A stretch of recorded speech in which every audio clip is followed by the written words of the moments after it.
Welcome to The Untold Story, everybody. I'm Martha McCallum, and it is great to have Alina Habba, senior counselor to President Trump, with me today. And we will jump right in and welcome you back, Alina. It's another busy week for all of you at the White House, right? Yeah, it doesn't stop. That's for sure. So tell me a little bit about the formation of this cabinet meeting that we watched play out yesterday, which was really kind of an extraordinary event. And when you think about the tableau of all these players in this cabinet, all in there together, give us a little sense of what it was like behind the scenes. Sure. We were with the president prior to, and as you know, he opened it up to the press and welcomed questions for the majority of the time. I think the meeting lasted nearly 2 hours, and we had not just the cabinet, but advisors. I was in there, counselor to the president, and many people that are important to the policy decisions and the cabinet members. President Trump, as you saw, was incredibly transparent. He answered questions. He even allowed Elon to answer questions directly, which a lot of people had. And everybody was available to discuss anything the media and the American people wanted to hear. And then after the media left, we continued with the cabinet meeting, and everybody really was collaborative. It was remarkable. There just is such an energy right now in the White House and in all the cabinet members' cabinets, frankly. So how does that part of the meeting work? Does does he call on each one? How did it work? He was asking some questions from certain members that he wanted answers on. He wanted to know plans that they had, and then he opened up the table to anybody that wanted to discuss anything. And it wasn't just with the president. Some of the members, it was an opportunity for them to talk about coordinating efforts, to talk about things that related to other policy considerations that some of us were doing. We talked about energy. We talked about eggs. We talked about DOGE. We talked about, dealing with the deficit in this country. And it was really remarkable. I mean, I can't even express to you how kind and supportive everybody is of each other. And that includes Elon. At one point, we all clapped and thanked him for all his hard work. We're ahead of schedule, according to Elon, on saving taxpayer dollars as promised. And we really think we're going to be able to fix our economic issues in this country very quickly. So there's been a lot of stories out there, obviously, about friction between Elon and other members of the cabinet, and this 5-point email, which I never thought was a big deal, honestly. I think everybody ought to be able to fire off 5 things that they just did at work.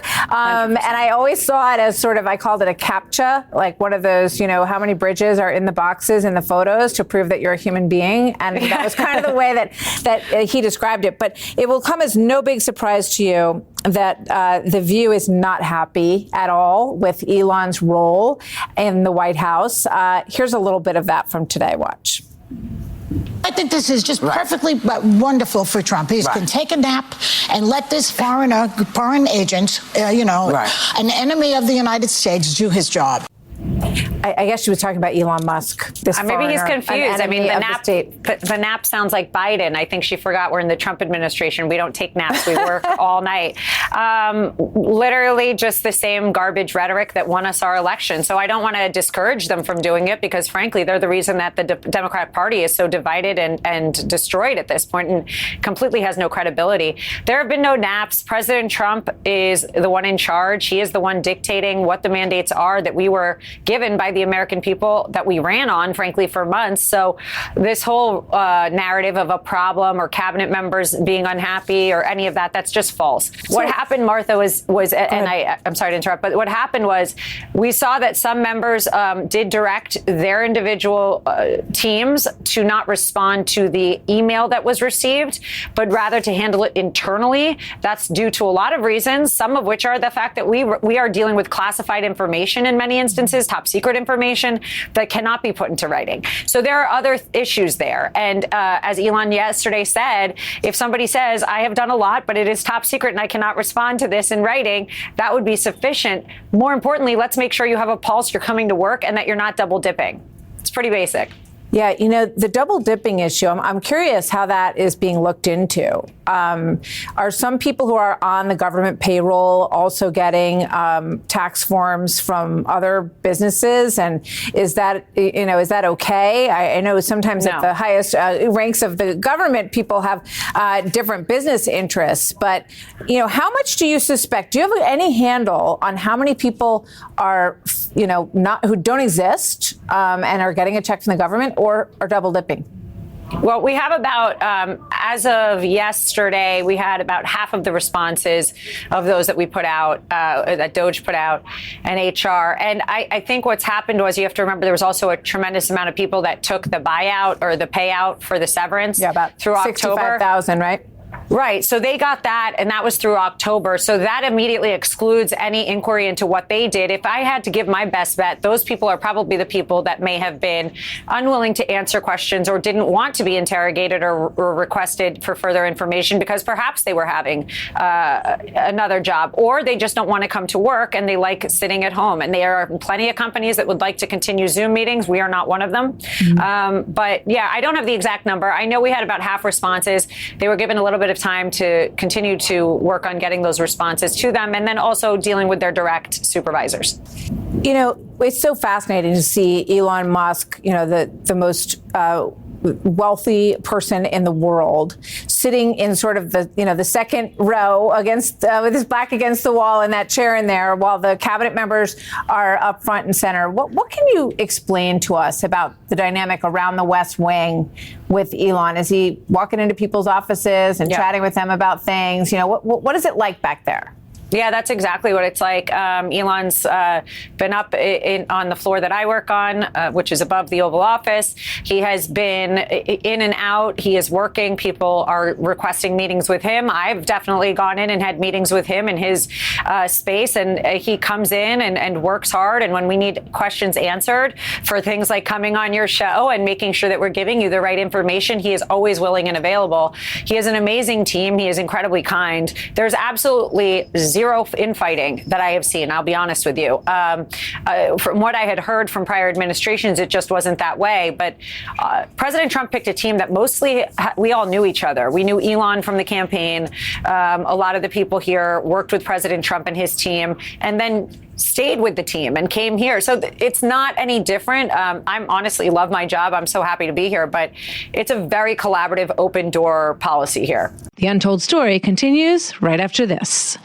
Well, it's an extraordinary environment, and the team, as you say, are people who've known each other and seem to be, at this point, really excited to work together to help each other reach these goals. But as you know, just as Joy Behar's example, she says he's an enemy of the United States, and I think there are obviously people out there who see the firings that are happening, the ending of foreign aid, and I want to get your thoughts on what the Supreme Court has determined in terms of the freeze on aid going out of USAID. Yeah. Well, last night we had a victory in the Supreme Court, as you know. They said that we did not have to pay almost $2 billion in money that we saw as suspect. And they're giving us an opportunity to explain why that money should not be paid.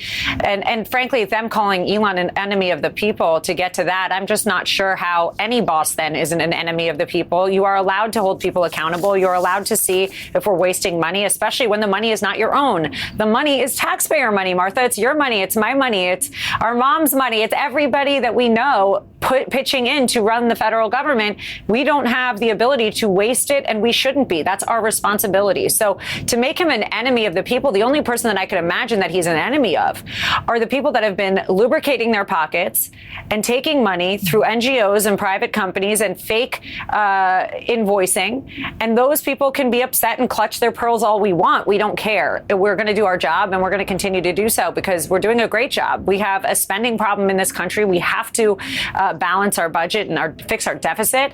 It's something that nobody has been able to do recently, and President Trump will do it. So he said yesterday in the meeting, Elon Musk, that it would take $4 billion in cuts a day to reach the goal. And you just said, if I heard you correctly, Alina, a little while ago, that he said you all are ahead. Yes. Yeah, we are. We're ahead of that. So that means that if you keep at the current pace, it's going to be over $1 trillion in cuts or over $2 trillion in cuts? Because sometimes I hear him refer to $1 trillion and sometimes I hear him refer to $2 trillion. Obviously, there's a big difference. Yeah, no, there is. But I think the way he divides it, and I'm not going to speak for him and get it wrong, but I'll say this, and we spoke about it yesterday in the meeting. It's $1 trillion, I think, in cuts, and then $1 trillion in another way. And this is above my limits of knowledge. But But no, I think the total amount that we want to get rid of is we definitely want to cut $1 trillion immediately. We are ahead of the $4 billion a day that he has to do that. Yeah. And then we think we can get an additional $1 trillion, and that will get us to where we need to be. That would eliminate all of the interest that is accruing, so that we can start really breaking it down into the next trillion. Yeah. Okay. I just want to ask you about the Supreme Court. So at the heart of this issue is slashing, agencies, firing people, letting them go or through arrangement, as we talked about, or because they're probationary employees that have been let go from the payroll.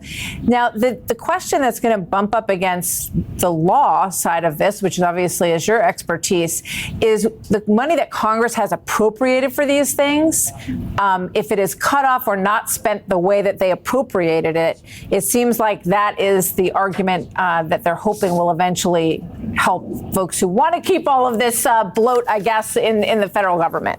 Yeah, but the Congress is going to be working with us. So we have been discussing this. And as you see, we're coordinating with Congress. I understand those issues. I think that it's a case by case situation. And that's where we can't have these TROs, which is what they've been doing, which for listeners means temporary restraining order. That's been where you've been seeing these immediate halts.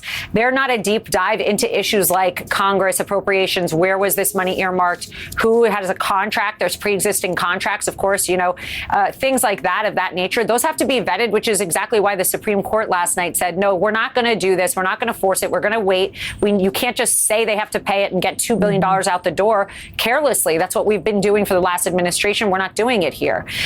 So that will be part of the analysis.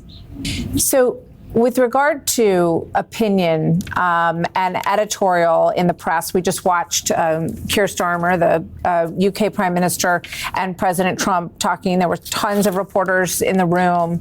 And now this decision that the White House Correspondents Association will not have the final say on which reporters get to come in and answer questions. And I know that our own Jackie Heinrich spoke about this on social media, and she said that she felt that, it wasn't necessarily a great idea. She said, how would people have felt about this if Joe Biden, as president, said, we're just going to pick the reporters that we want in the room? So, from a broad perspective, Alina, as a counselor to the president, what's your reaction to that? I understand how that could be what optically you're getting from it. But I think if you look at what we did with AP, that's a really good example of why we felt the momentum and the correct thing to do was to have more discretion over who is and is not there.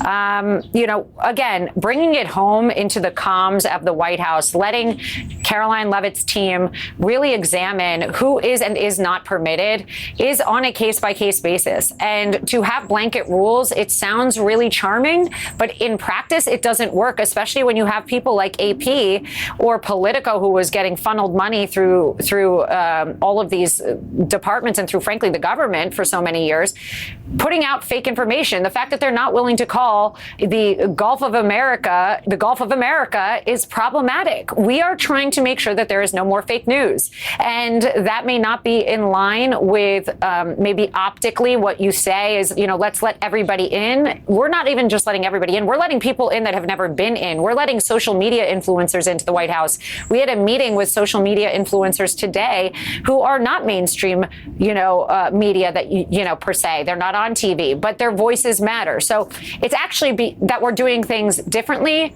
more accurately, I think, to today's time. And the comms department and the comms division for the White House has been tremendous in making sure that we get actual facts, not propaganda, out into our country. And we have to be able to control it. We can't have some other entity controlling it. Again, that's another wasteful layer that I don't think we need. There is nobody that knows the media better than the people that sit in the comms room in the White House, that are doing the press conferences, that are talking to them every day, that see who's asking too many questions or see who isn't allowing other people to ask questions. And they want to get a grip on that.